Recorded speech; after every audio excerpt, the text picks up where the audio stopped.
everyone, I'm Ashley Jenkins, and at Apple's WWDC keynote, Epic Games and Chair Entertainment announced they're set to complete the Infinity Blade games trilogy on iOS later this month.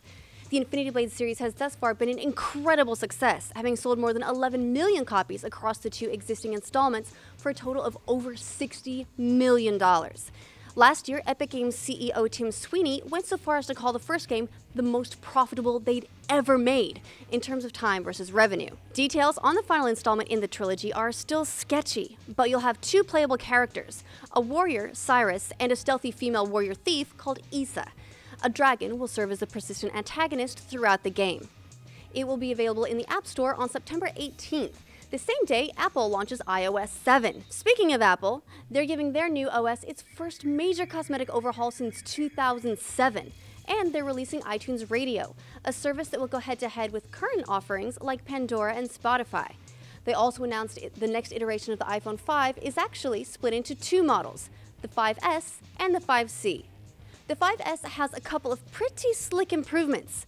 A fingerprint scanner in the home button you can use instead of a passcode, and a dramatically improved camera sensor that's 15% larger than the current model. Now, before you freak out about handing your fingerprint over to Apple, they have confirmed that the fingerprint data will not be stored anywhere but on the phone itself, so you're safe until someone steals your thumb. The camera in the 5S is still 8 megapixels, but this is the first time in 2 generations the sensor has been upgraded, and the increased size indicates it will be better in low-light situations. Oh, and it supports slow motion now, so everyone can follow in the footsteps of our own Gavin Free. The iPhone 5S will come in 3 different colors: graphite, don't call it black; gold, don't call it champagne; and silver, don't call it lightish gray. In the color department, the newly announced iPhone 5C wins hands down. It will be available in 5 bright hues, so you can match it to your Vita Slim, if that sees a Western release, and it heralds Apple's entry into the affordable phone market. So now you'll see even more 10-year-olds with smartphones. The 5C is nearly identical in feature set to the current iPhone 5, but comes wrapped in a plastic case instead of metal and has an improved HD front camera. Apple says it's for FaceTime, but we know it's really for Snapchat and Instagram, right? Are you excited for Infinity Blade? How about for the new phones that we totally didn't see coming? Shout out in the comments below.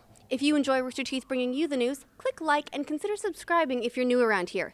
And make sure you check out roosterteeth.com for more of our content, like the podcast, where Bernie saw this coming back in 2011. He also predicted pirates in Assassin's Creed. Basically, he can see the future.